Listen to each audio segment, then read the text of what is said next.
Pirkei Eliezer, Parak Memches 48. Here, this parak, the Medrash is going to discuss various things that have to do with Golus and Mitzrayim and Yetzias Mitzrayim. We're going to speak about the birth of Moshe Rabbeinu and Moshe Rabbeinu's early life and Moshe Rabbeinu's encounters with Paro and how they knew that the Geula has arrived in Mitzrayim.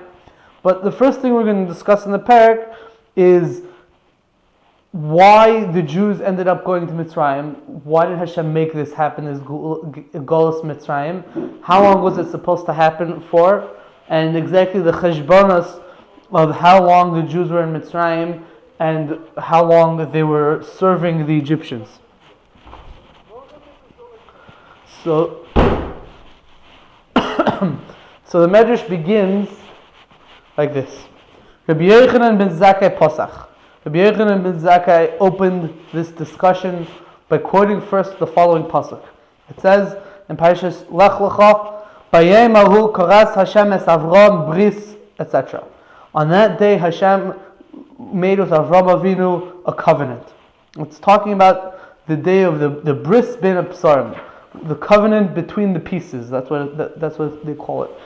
And Hashem made a deal with Avram Avinu. We're going to see exactly what that entails. But, yeah. Amar Avram lefnei Kadosh Baruch Hu.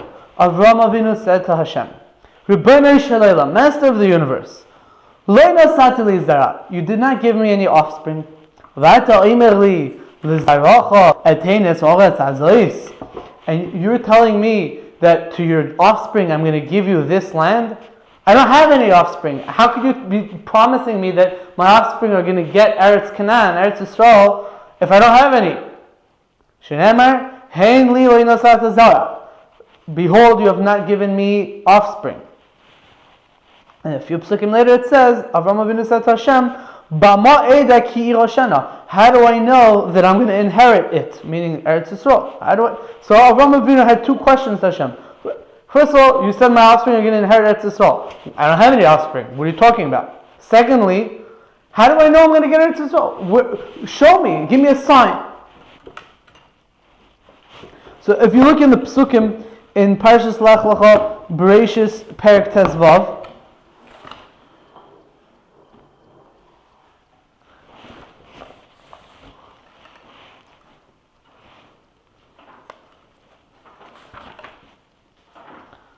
Bereshis Perek Tezvav,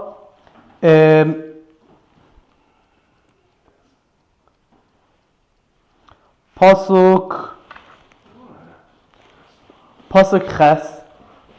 Yeah. So it says, Vayoymar, Avram Avinu said, Hashem Elikim, Bama eda ki roshana. How do I know I'm going to get it? So Hashem said to him, Vayoymar Elov, you should take a bunch of animals and cut them in half and walk in between them, and that's going to be a sign that we're making a special deal together. And then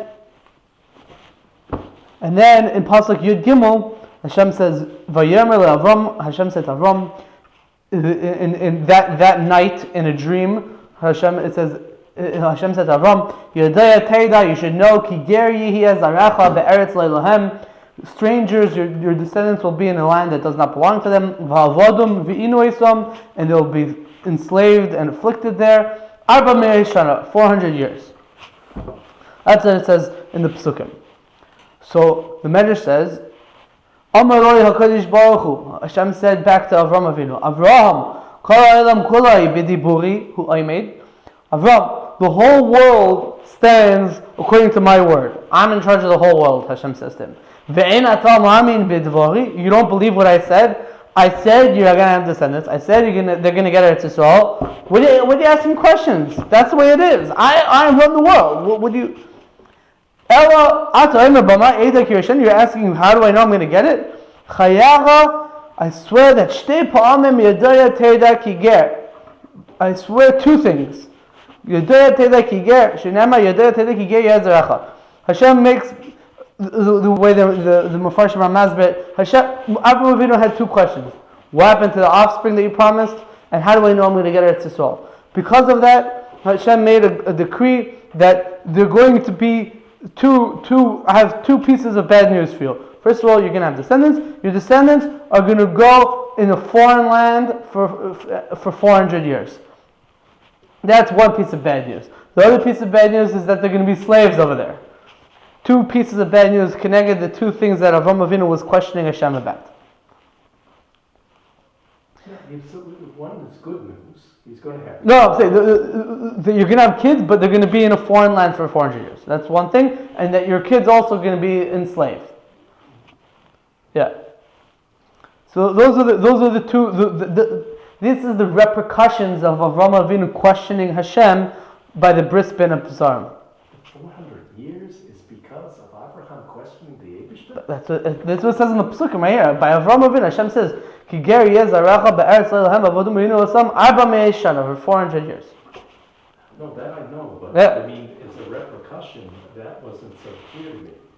Oh, so that's what Pashas, what we're saying over here. Yeah, because I never counted any time of Abraham Avinu the chutzpah.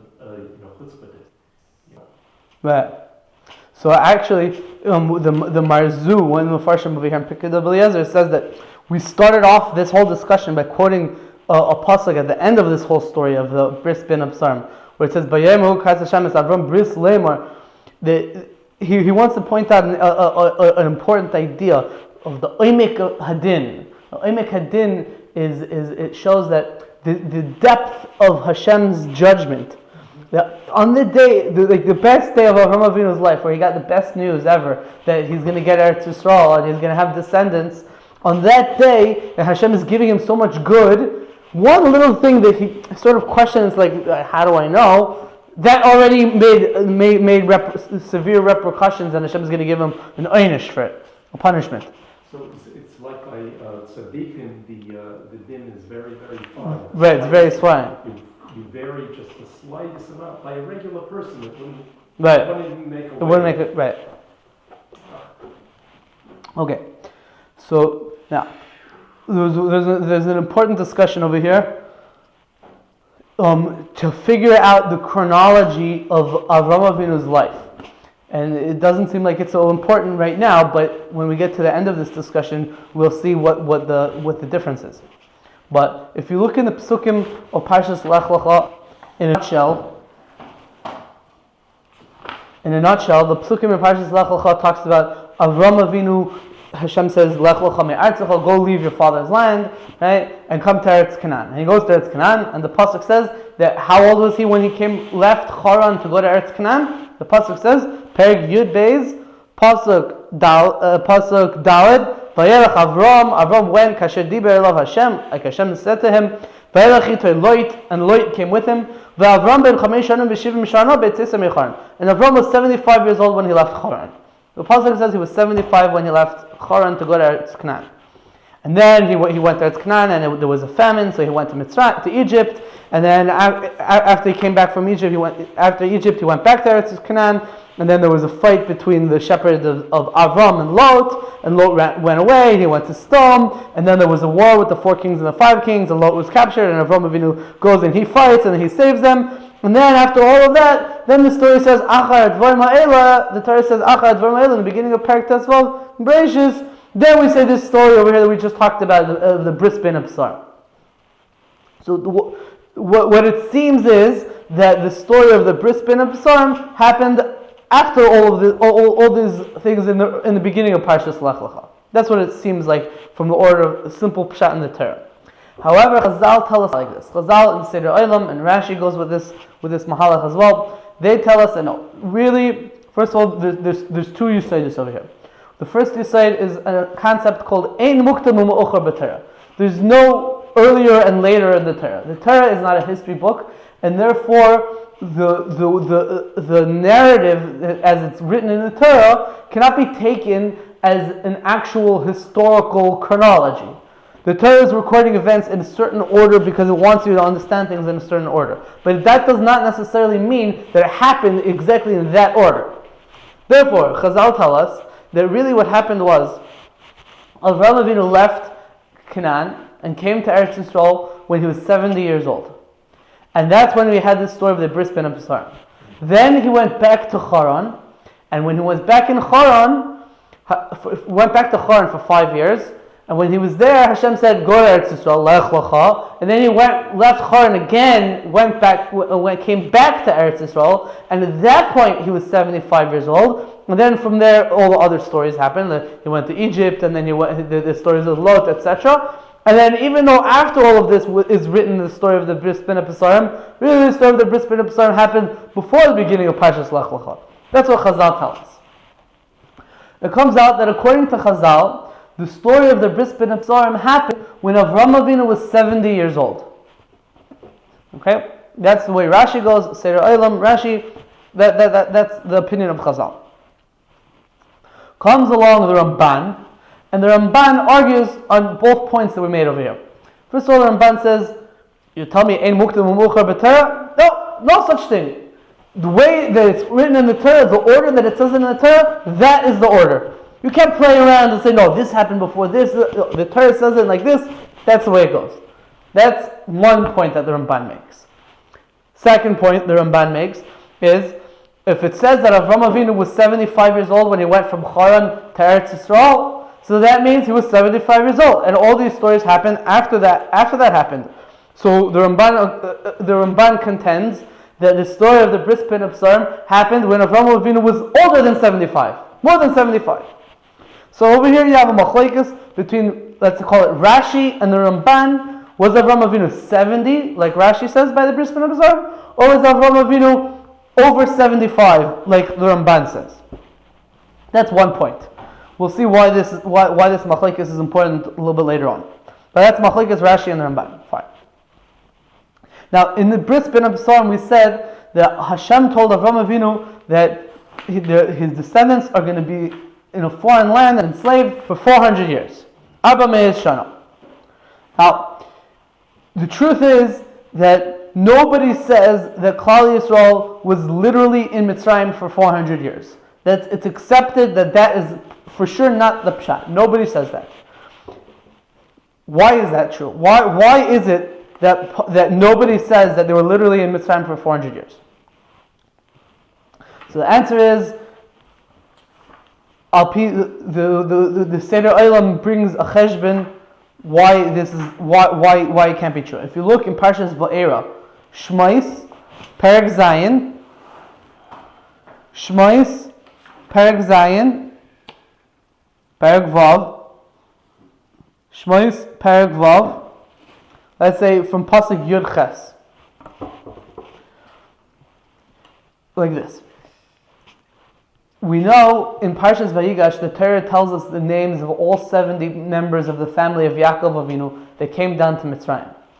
Among the 70 names of the family of Yaakov Avinu is the son of Levi. His name is Kehos, grandson of Yaakov Avinu, Kehos. Now, Kehos was the father of Amram, and Amram was the father of Moshe Rabbeinu. The Torah in Parshas Va'era, Shmais, Perek Vav, Pasuk Yud Ches, said that Kehos lived for 133 years.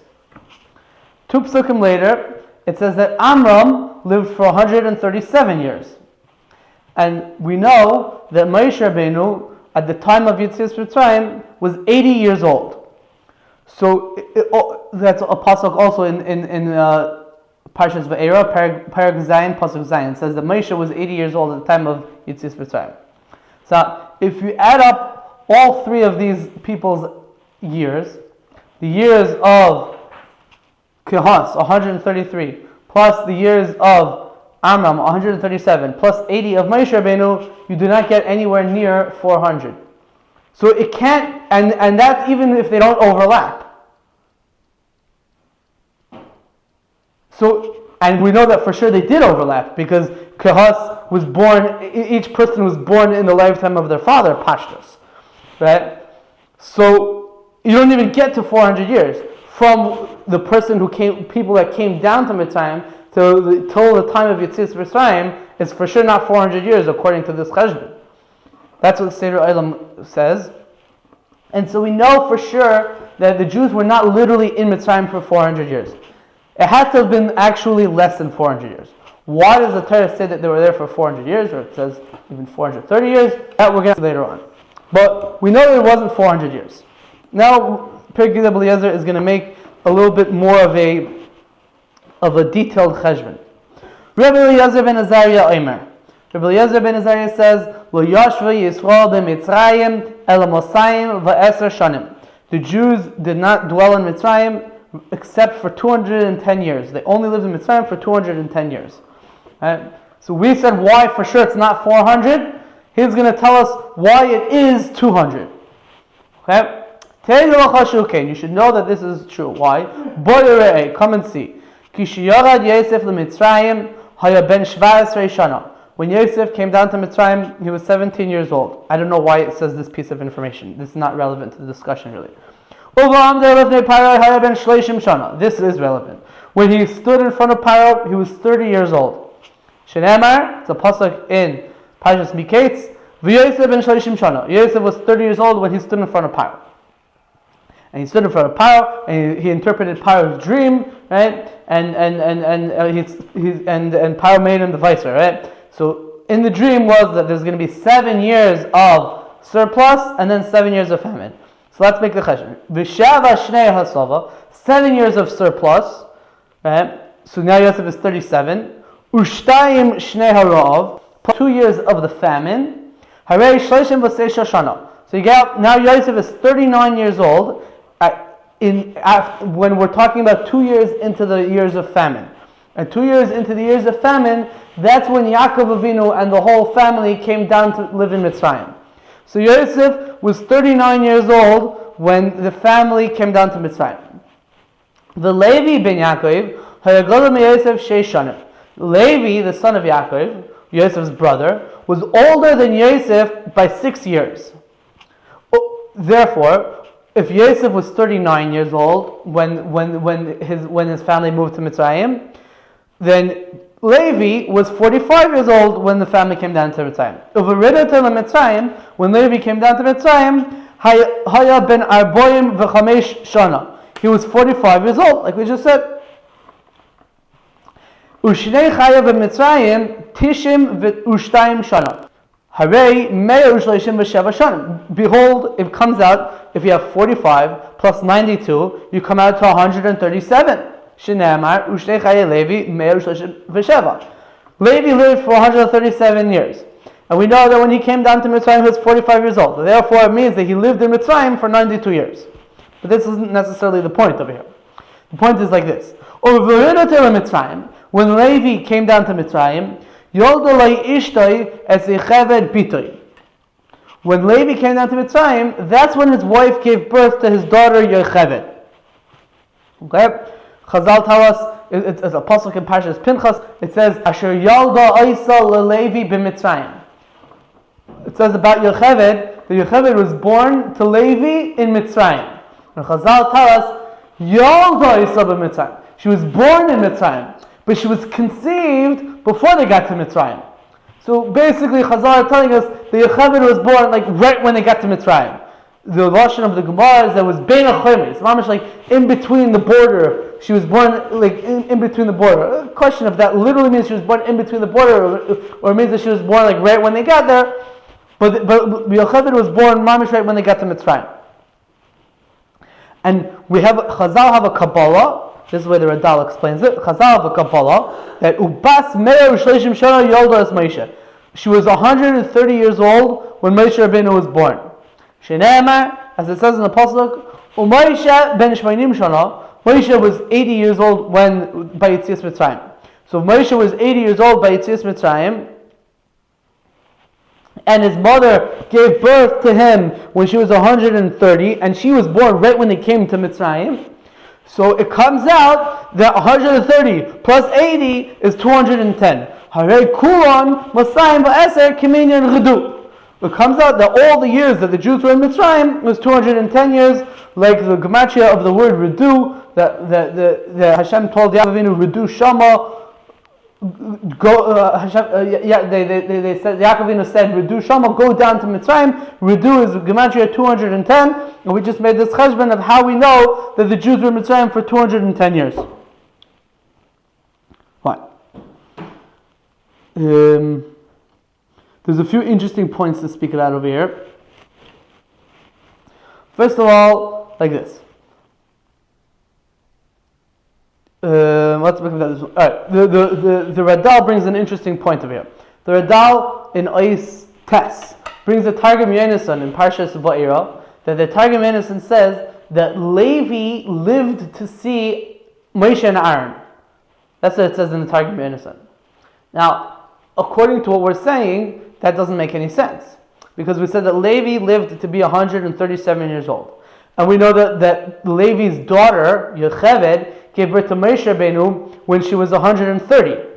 Now, that would have to mean that Levi was 7 years old when Yocheved was born, right when they came to Mitzrayim. But we know that he wasn't. We know that he was 45, we said. So how could you say that Levi saw Moshe and Aaron? He died way before they were born. So that the Radal says that I don't understand this Targum Yonasan. It's interesting, an interesting point. But I saw a very there's only one answer that I found for this Targum Yonasan. This is brought in the sefer, like the Rav Chaim Kanievsky Shlita has a sefer on the Rambam's introduction. It's called Bishar HaMelech, the Rambam's introduction to the Yad HaChazaka. It's called Bishar HaMelech, in the Gate of the King.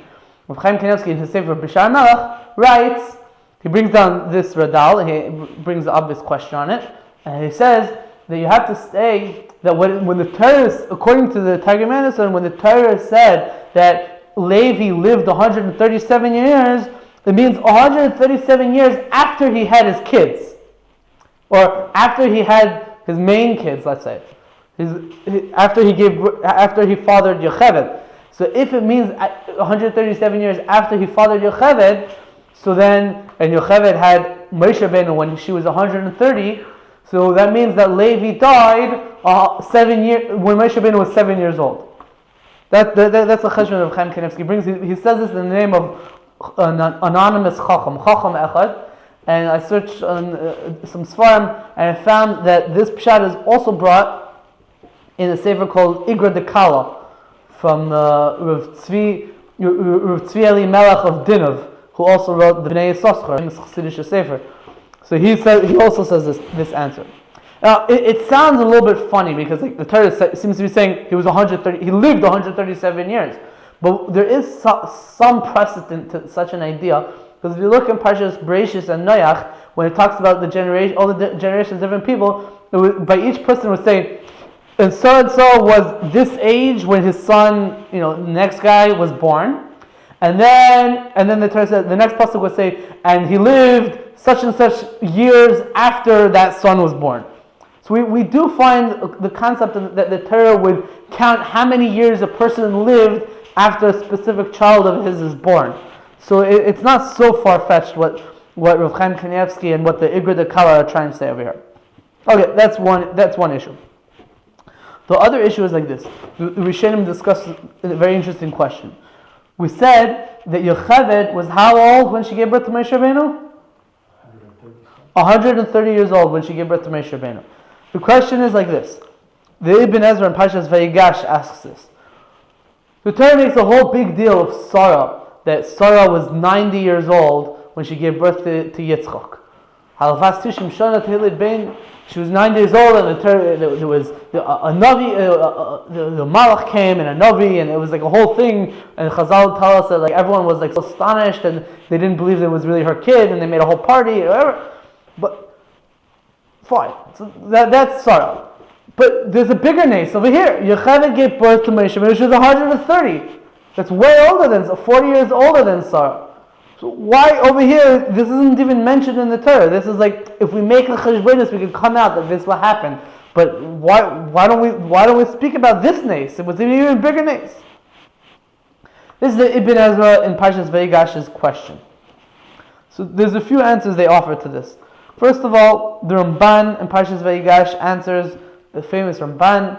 Ramban says that the Torah is not going to make a big deal out of a miracle unless there was a premonition about that miracle beforehand. If a Navi said such and such is going to happen, which breaks the barriers of nature, and then it happened, so that the Torah will go and speak about and make a big deal of.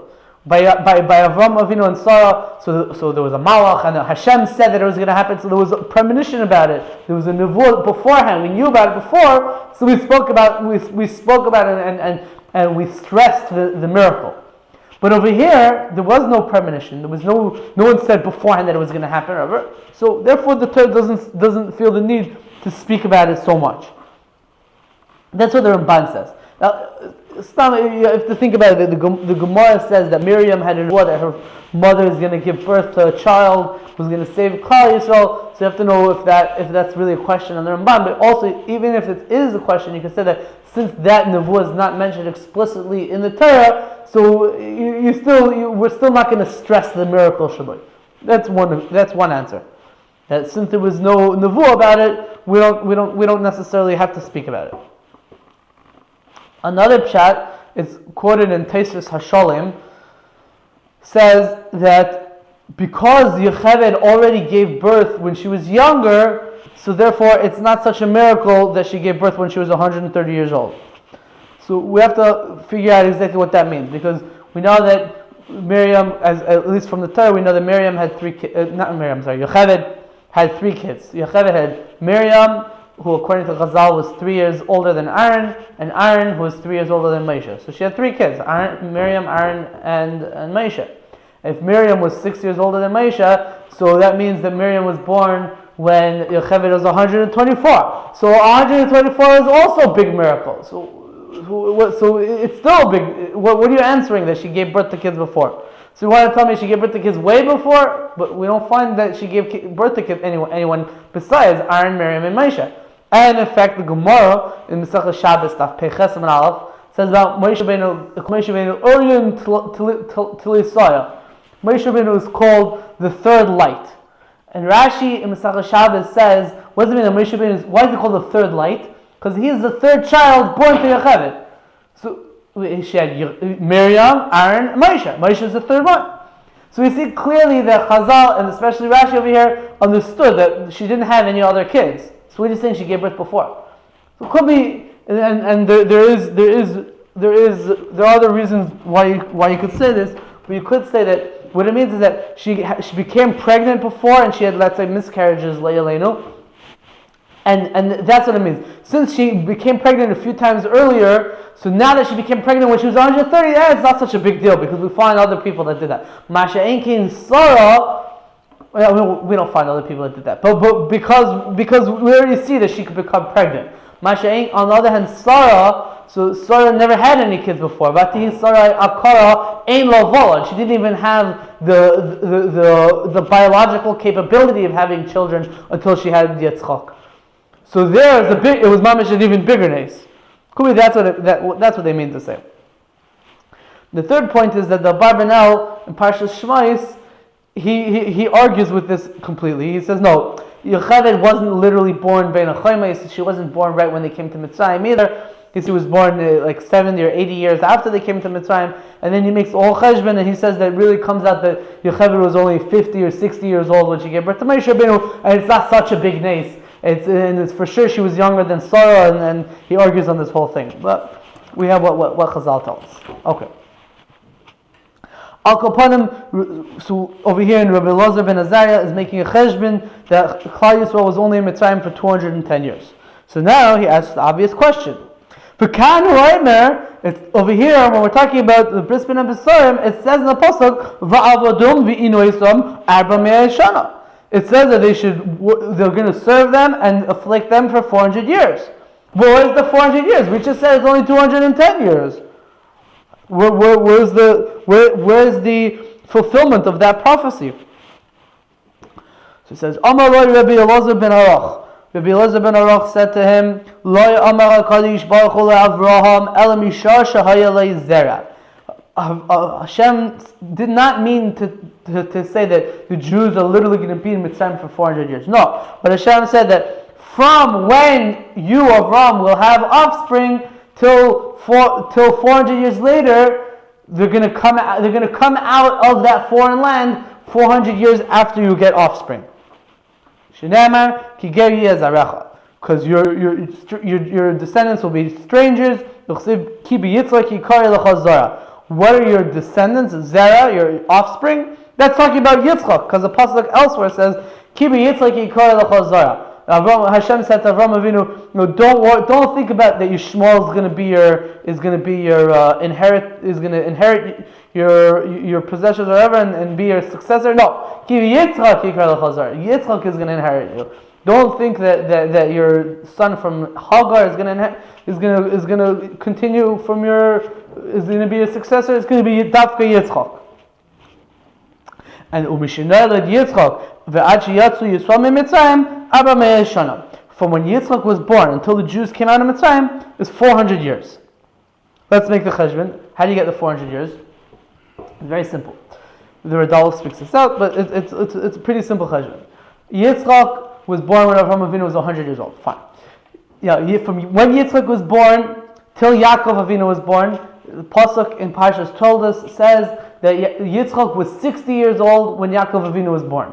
So that's 60 years till the birth of Yaakov. Yaakov in Parshas Vayigash stands in front of Paro right when he moved down to Mitzrayim, and Paro says to him, "How old are you? You look like an old man." In fact, I saw the Pirush Rikech over there says that Paro actually thought that Yaakov Avinu was Avram because he looked like such an old man. He thought it was Avram, but he didn't realize it was a different person. But so Paro says to Yaakov Avinu, "How old are you?" Yaakov Avinu says, "I'm 130 years old." So we know that Yaakov Avinu was 130 years old when he came down to Mitzrayim. So 60 years from Yitzchak till Yaakov Avinu was born, plus 130 years old, the years of Yaakov till he came down to Mitzrayim is 190. Right? And now we just proved before that the Jews were in Mitzrayim for 210 years. Right? So 190 plus 210, there's your 400 years. Yeah. I know you understand it very quickly, but we have to speak it out. It's interesting. So the Torah tells us it's 400 years from the beginning, from the time Yitzhak is born until the Jews come out of Egypt. Right. It doesn't tell us when they're going down. Exactly. That's exactly the chiddush. The Torah doesn't tell us when the Va'avadim Ve'inu Yisam and when the Ger Yezeracha starts. It just says it's going to end 400 years after Yitzchak is born. Interestingly, the Radal points out something interesting. He says that when there was in the time of Yitzchak Avinu, Parshas told us, so there was a famine in Eretz Yisrael, and Yitzchak didn't know what to do. He has a precedent from his father that when there was a famine in Eretz Yisrael, his father went to Mitzrayim. But we also have a precedent of Avraham Avinu when there was a famine, he also went to the Plishtim, to Melech Gerar. So Yitzchak didn't know what to do. So Hashem comes to Nevuah and to Yitzchak, he says, "Al tered Mitzrayim, don't go to Mitzrayim." Why? Why didn't Hashem want Yitzchak to go to Mitzrayim? So they say a different pshat that Yitzchak was like a korban and he wasn't allowed to leave Eretz Yisrael, whatever. But the Radal says another pshat over here. Because the 400 years was already starting from when Yitzchak was born. If he would leave Eretz Yisrael, now he's going to have to become a slaves or whatever. So he didn't want. The longer you're going to be there. Right. So we might as well not start it now. Don't start it yet. Fine. That's what the Radal says. Okay. Now the Medrash is going to introduce another set of psukim. In Parshas Amalai Rabbi Yochanan ben Zakkai. Rabbi Yochanan ben Zakkai says to Rabbi Elazar ben Aruch, the Radal speaks out that he doesn't understand how this works out because first we're talking about Rabbi Elazar ben Azariah, and he lived several 2-3 generations after Rabbi Yochanan ben Zakkai. Now we're doing to Rabbi Yochanan ben Zakkai. Whatever. The generations of the Tanaim that we're mentioning over here is something fishy. But Rabbi Yochanan ben Zakkai says like this: V'halai ksiv, does it not say in the pasuk in Parashas Boy? It says in the pasuk, Parshas Boy, that the settlement of the Jews that lived in Mitzrayim was 430 years. That's what it says. When it's talking about Yitzis Mitzrayim in Parshas Boy, it says that the Jews were in Mitzrayim for 430 years. And the next pasuk says, Vayhi miketz shlishim shana v'arba me'eshana. At the end of 430 years, they went out. So it says it twice in Parshas Boy that the Jews were in Mitzrayim for 430 years. Now, I don't understand. If we're talking about from when Yitzchak was born, so it's only 400 years. If we're talking about how long they were actually in Mitzrayim, it's only 210 years. So what's this 430 years? What's the number 430 coming from? So we'll soon see the Chazal talk about this and give a lot of different explanations. But the Medrash is going to say something interesting here. Omalai, he said to him, Mosayim v'eser Yoshu Yisrael b'Mitzrayim. The Jews lived in Mitzrayim for 210 years, like we mentioned before. V'chamesh shanim ad sheloi ba Yaakov Mitzrayim. 5 years before the Jews came down to Mitzrayim, noldu lo shnei shvatim liYosef Menashe v'Efrayim. 5 years before Yaakov Avinu came down to Mitzrayim, before the whole family came down to Mitzrayim, Yosef had 2 sons who were Shvatim, Menashe and Ephraim. And the pasuk says the Menashe and Ephraim were born to Yosef before the years of the famine happened. So that's at least 2 years, because the 2 years of the Yaakov Avinu's family came after 2 years of famine. So in the middle of the years of the surplus, Menashe and Ephraim were born. And the Chazal are telling us over here that was 5 years before the rest of the Bnei Yaakov came. Vehem min hashvatim. Menashe and Ephraim are considered from the Shvatim. Shenemar, because it says in the pasuk in Parshas Vayechi, by the brachas that Yaakov Avinu gave to the sons of Yosef, it says Ephraim or Menashe ki Reuven and Shimon yili.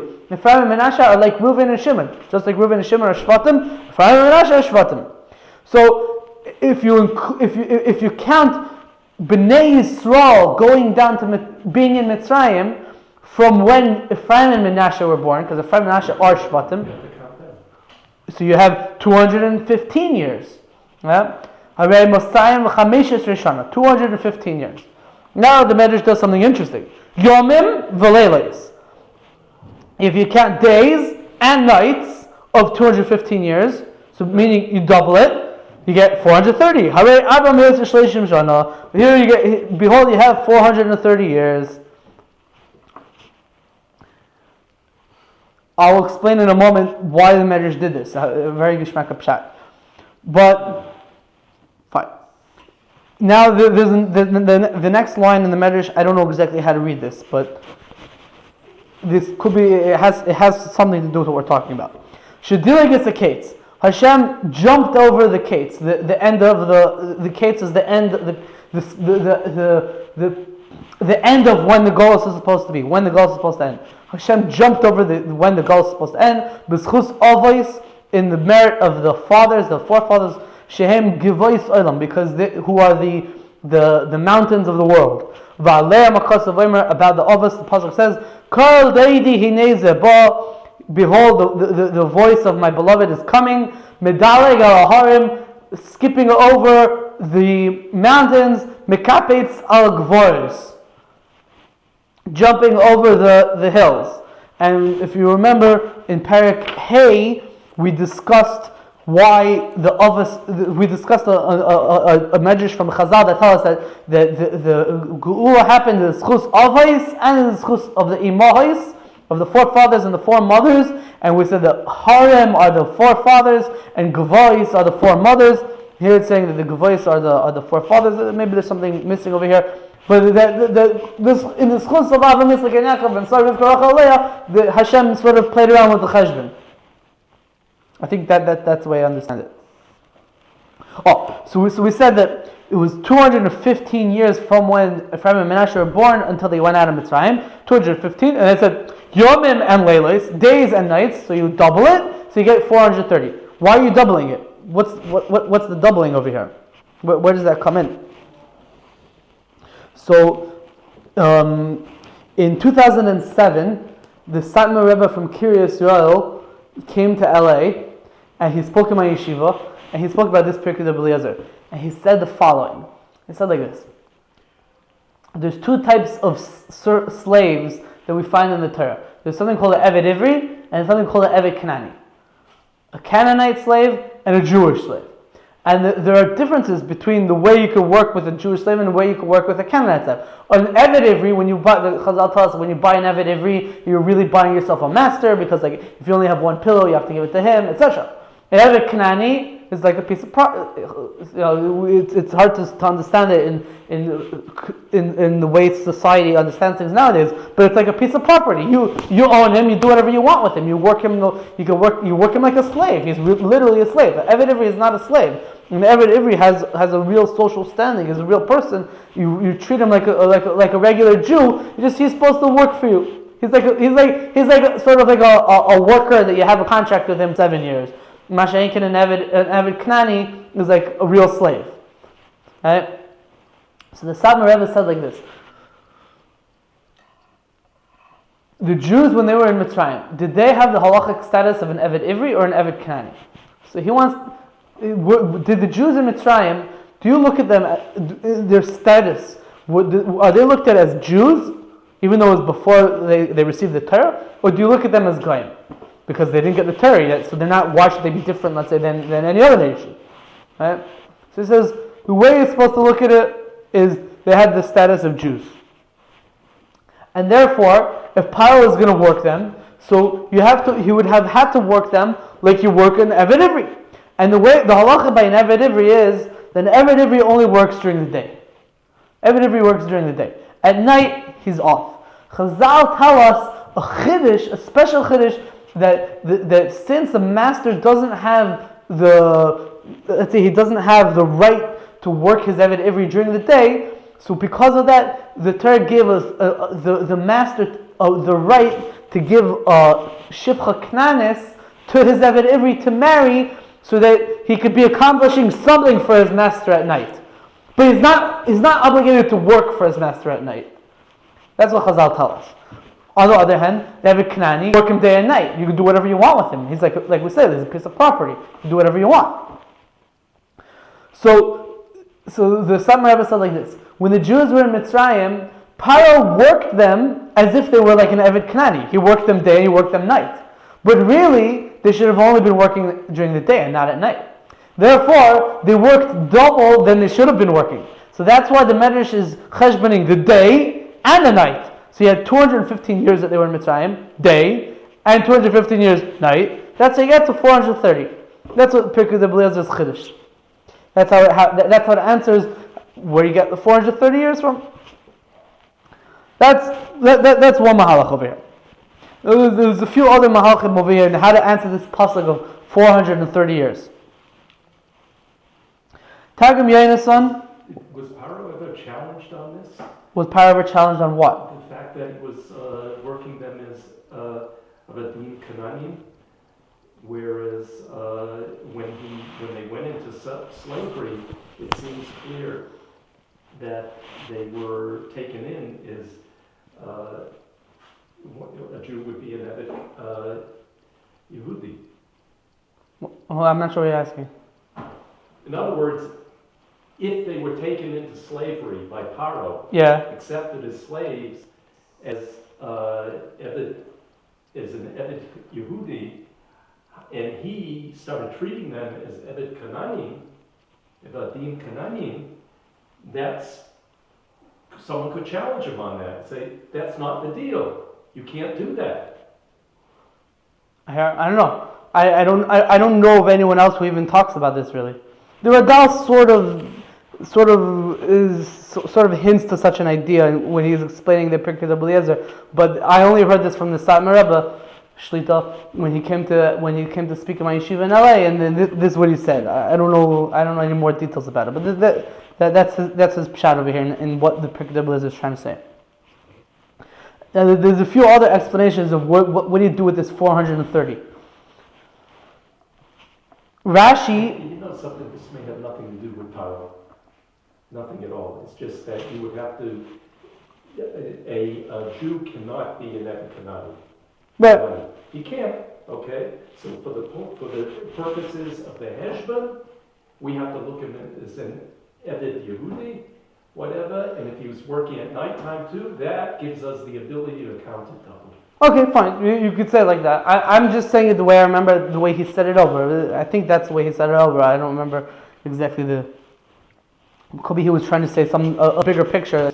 This is the way he said it. They would get something from it. Right. They have to work during the day, and if they're working twice as much, then right. Then they're working You have to stop counting. And there's also people. If you ever heard this before, that they say, how do you do 400 years or 430 years? I was only 210.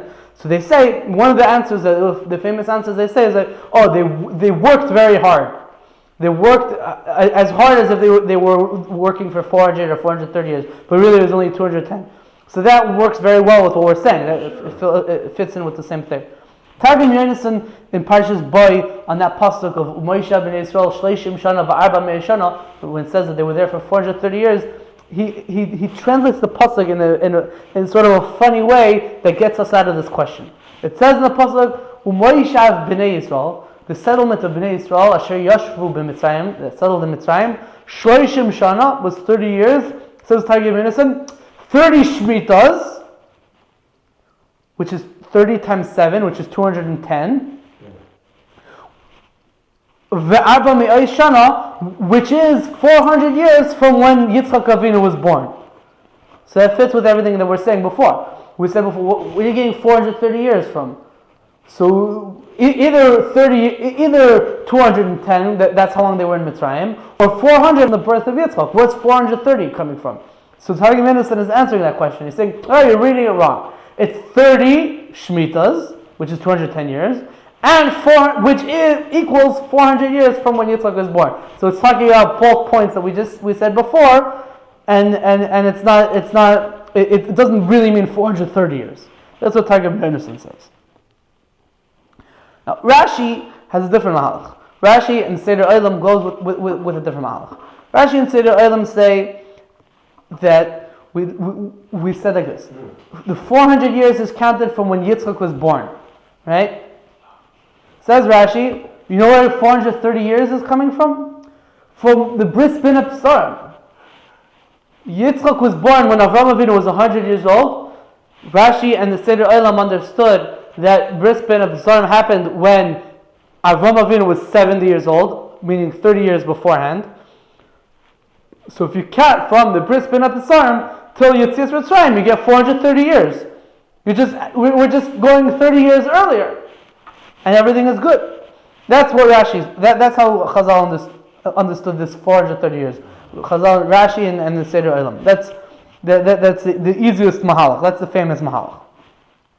Now, of course, the Ramban, like we said before, the Ramban argues on this, and the Ramban says, no, Avraham Avinu wasn't 70 years old at the time of Bris bin Absarim. He was older than 75. So what's the Ramban going to do with 430 years? So we're going to see in a moment. But according to the Ramban, we're going to have to say a different pshat. Another pshat is the Ralbag. The Ralbag, you ever heard of the Ralbag? Gersonides? Rabbi Levi ben Gershon. He's one of the Rishonim. So the Ralbag has like a little bit of a funny pshat over here. The Ralbag says that the 400 years begin from when Yaakov Avinu was born. And according to that, they left 60 years early. Because what's it called? Because Yaakov Avinu was born 60 years after Yitzchak was born. So if from when Yitzchak was born until Yetzias Mitzrayim is 400 years, from when Yaakov was born until Yetzias Mitzrayim is 360 years. 340 years, which is 60 years early. So he says that really the 400 years is supposed to be from when Yaakov is born, which the Medrash doesn't say that, but it's from when Yaakov, and they left 60 years early. And then the Ralbag says, and this number 430 years, so it says, that's from when Yitzchak was born, and according to that, they left 30 years early. So the Ralbag is saying something very funny here. He's saying like there's like two cheshbonos. It's like 400 and 430, and according to this cheshbon, they lived 60 years early, and according to this cheshbon, they lived 30 years early. And then the Ralbag, both in Parshas Lech Lecha and in Parshas Boy, he says this twice. The Barbanel in Parshas Lech Lecha brings down the Ralbag, and the Barbanel says very, very pungently, he says, "V'hu be'emes das zor." It's very weird. What the Ralbag says is weird, because nobody says such a thing. That we're counting from when Yaakov was born, and then there's two cheshbon. Weird thing. So Barbanel doesn't like it. But how much time was it from the time that Yaakov's name was changed? We could figure it out. We're going to lose the flow if we start trying to figure it out. But How old was Yaakov when his name was changed? Let's see, his name was changed on his way back from after all his kids were born. Anyway, we could make a cheshbon, but I think it must have been sometime somewhere in his 80s, something like that. Okay, whatever. So now we'll move on to the Ramban. The Ramban in Parshas Boy says a massive chiddush, and this brings us to some very interesting things to think about. But the Ramban says like this: it says 400 years from when Yitzchak was born. That was the original Gzera. 400 years from when Yitzchak was born till Yetzias Mitzrayim, that was the original Gzera, says the Ramban. But, says the Ramban, because when the Jews were in Mitzrayim, they sinned, as we know that Chazal tell us that they didn't keep things properly, and they were influenced by Egyptian culture, etc., etc. Because of their averes in Mitzrayim, Hashem added an extra 30 years. And that's why in the end it says that they were in Mitzrayim for 430 years. 400 years from when Yitzchak was born until they were supposed to go out. But Hashem added an extra 30 years because they were doing averes in Mitzrayim. So that it ended up that they were it was 30 years after. So they ended up coming out of Mitzrayim 430 years after Yitzchak was born, not 400 years after Yitzchak was born. And according to the Ramban, they were in Mitzrayim for 240 years, not 210. It's 210 plus 30, it's 240. That's what the Ramban says. It's a massive chiddush what the Ramban says. According to the Ramban, it comes out according to the Ramban, the Yetzias Mitzrayim and the reception of the Torah was not in the year 2448, it was the year 2478, 30 years later. According to the Ramban, right now, today, from what I understand, according to the Ramban, today is not 5,775, it's 5,805. Because it's really 30 years later than you think it was, because they spent an extra 30 years in Mitzrayim that we didn't cheshbon. That's where it comes out according to the Ramban. It's a massive chiddush. There's a sefer called Me'or Einayim from Rav Azaria DeRosi, who lived in the time of the Shulchan Aruch and the Ramah, lived in Italy, and he wrote a sefer. It was very controversial in its time because he spoke about things that people hadn't spoken about before him. Rav Azaria DeRosi brings this Ramban. He says it doesn't work with our cheshbonos. What are we supposed? According to this Ramban, the whole religion. That's it. Here, close it. That's it. Everything is down the drain. Why? According to this Ramban, you've been eating on Yom Kippur. You've been eating chametz on Pesach. Our cheshbon of the moilad of when the month is supposed to goes from Bria Sa'olam, and we don't know when Bria Sa'olam is because it's really 30 years later. Everything is going. What are we supposed to do? This is Rav Azaria DeRosi's major question in the Ramban. I'm sure he answers it, but I don't know what he says because I didn't have a chance to look at it, and it's a whole long arichus what he talks about. But another sefer talks about this, Tzemach David, and this Tzemach David is a big yisodis in how to understand what the Ramban means when he says things in his Pirush on Chumash. The Tzemach David, his name is Rav David Gans. He was a Talmud of the Ramah and the Maral Prague. He wrote one of the most important systematic works of Jewish history called Tzemach David. The Tzemach David, the Seder Deris also brings this down from the Tzemach David. And he says that you don't understand how to learn Ramban and Chumash. When the Ramban and Chumash says something, when Chazal says something, and then Ramban says, no, it's not true, he argues and he says something else, he doesn't mean to say that, no, the reality is not like the way Chazal said it, the reality is like this. No, of course not. He's not arguing on the reality. What the Ramban is arguing is that, what's Pashat Pshat in the Psukim? How are you supposed to read the Psukim? This is how you're supposed to read the Psukim. Not that what Chazal said is not true. Of course what Chazal said is true and I agree with what they said, and that's the reality. I'm not arguing about that. I'm just saying that when you read the Psukim, this is what it sounds like. That's how the Tzemach David explains the Ramban. So when the Ramban says that they were in Mitzrayim for an extra 30 years, it doesn't mean that the Ramban believed that they were actually in Mitzrayim for an extra 30 years and all our cheshbonos are messed up. No, the Ramban means that when you read the Psukim, this is what it sounds like. But of course, the Ramban agrees with what we said from Rashi and what we said from Chazal. Let's say that really it was 400 years from when Yitzchak was born until Yetzias Mitzrayim, and that's what it was. And let's say 430 years from Bris Ben Absarim, because even though the Ramban argued about how old Avram Avinu was by the Bris Ben Absarim, he doesn't mean to say that the reality was that Avram Avinu wasn't 70, he was really older than 75. He doesn't mean that that's the reality. He just means that Ein Mukta Mocha B'Torah, Pashup Shan the Psukim is that the story of Bris Ben Absarim happened after the beginning of Parshas Lech Lecha. So you have to say that that's the Pashup Shan. But the Metzias was like what Chazal said.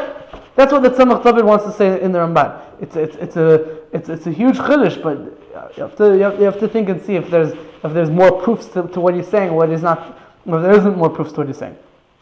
But we're going to see next week, Be'ezras Hashem, that Bnei Efrayim, there's going to be a story we're going to learn about next week, that the sons of Ephraim left Mitzrayim early, 30 years early.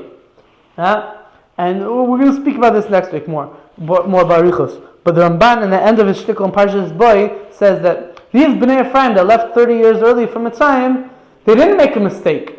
They made a good cheshbon. 400 years from when Yitzchak was born till now, we're supposed to go out. What they didn't realize was that Hashem added 30 years because the Jews were sinning. What happened to them? We're going to speak about what happened to them, but they got attacked and killed, and we'll see. But so that's the Ramban. Just one more nakuda we'll end off with this. We said that the Jews were supposed to be in Mitzrayim for 400 years or 430 years or whatever, and they ended up that they were only there for 210 years. So what did they do with the rest of the years? So we spoke about different cheshbonos of how this works. But one of the mahalchim that the Mefarshim speak about is that they say that the rest of the years Hashem sort of give them postponed those years and give them a rain check and said you can fill up those years of Golos at the end of the last Golos. So we're in the last Golos right now, and the last years of our Golos are supposed to be filling up the last years, the years that were skipped from Golos of Mitzrayim. That's what a lot of Midrashim and Mefarshim speak about this. That the end of this Golos is supposed to be the tashlumin, the makeup for the end of the Golos of Mitzrayim. So I didn't have a chance to look this up, but the Beis Halevi in his drushes, I believe he speaks about this in two of his drushes. The Beis Halevi says, he says that with this we can understand a very interesting point that we find about Pesach.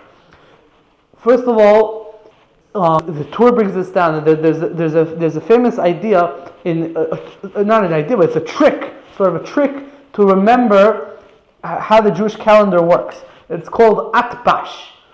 Atbash is Aleph Taf, right? Aleph is the first letter, Taf is the second letter. Beis Shin. Beis is the second letter. Shin is the second to last letter. It tells you like this, that using the days of the week that the days of Pesach fall out on, you can determine what days of the week other events in the Jewish calendar for that year are going to come out. So Aleph Taf is the first day of Pesach will always come out on the same day of the week that Tisha B'Av is going to fall out. What's the connection between Pesach, the first day of Pesach, Leil Pesach, where we celebrate the freedom of coming out of Mitzrayim? What's the connection between that and Tisha B'Av, where we mourn the destruction of the Beis Hamikdash? One question. Second question. The Ramah in Hilchos Pesach brings down that there's a minute that after you finish this Seder, when you make a maitzi and you eat your matzah and your mortar and your kairech, the first thing you eat in the meal is an egg dipped in salt water. Why? The Ramah says it's a zecher for Tisha B'Av. It's b'yanei b'mrurim hirvani lana. It's a remnant of Tisha B'Av. Why on the Leil Seder are we making a remnant to Tisha B'Av? What's the connection between the two? So the Beis Halevi says that on Tisha B'Av we're not mourning the destruction of the Beis Hamikdash as much as we're really mourning the fact that the Beis Hamikdash is not rebuilt in our times. Why is the Beis Hamikdash not rebuilt in our times? That's really what we're mourning.